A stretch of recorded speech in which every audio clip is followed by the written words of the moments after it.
aka a die-hard Lions fan and a lifelong Arizona Cardinals fan, go toe-to-toe on whose starting quarterback is better. Will it be the steady slinger in Matt Stafford or the youthful highlight reel himself, Kyler Murray? There's only one way for you, the viewer, to decide, and that's by hearing them both out. So let's get it.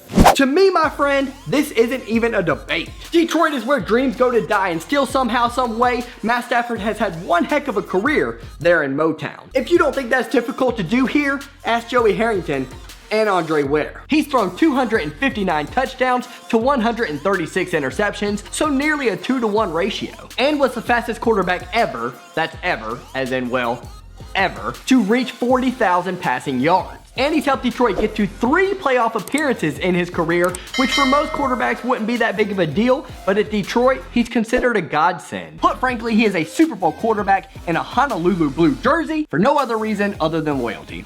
So your argument is basically that he hasn't sucked the way the rest of the Lions quarterbacks have? That's a pretty poor argument, bro. My NFL Rookie of the Year last year, and Kyler Murray, has a better career completion percentage than Matt at 64.7% compared to 62.4%. He almost eclipsed 4,000 yards passing last year, so very much on pace to get that record of Matt's, and also threw in 544 yards on the ground. He's a true dual threat quarterback, and now with DeAndre Hopkins in the fold, he now has the #1 receiver in the league, much like your boy had with Calvin Johnson. Weapons galore equals stats galore. You know that.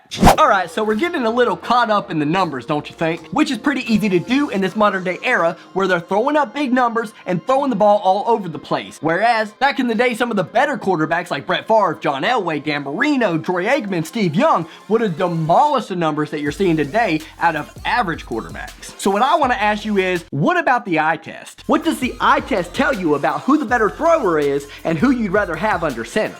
I feel like that's a terrible stance for you. Have you seen how effortlessly Kyler can sling it? Are you not watching us because we're playing out in the West or what? Kyler is an excellent thrower. You can't not be in order to be in the NFL and be a starter, let alone excel at what you do. He is literally a star in the making. Grab a telescope and some marshmallows, my friend. I mean, the truth is we could go on forever and none of us will truly agree. I agree with that and nothing else you've said. Okay, so what do we do from here? Well, there's only one thing we can do. Let the people decide? Yup. So you've seen all the evidence. You've heard all the facts. We've given you everything you need in order to come upon a final conclusion. With that said, here's my question for you. Who's better? Make sure you leave your vote along with a reason in the comments below, and I'll see you guys down there. Until next time, this is Intermittent Sports, home of the Detroit Tigers, Detroit Pistons, Detroit Lions, and Michigan Wolverines here on YouTube. We'll see you guys next time. Who would you like me to compare next in the next versus video on Intermittent Sports?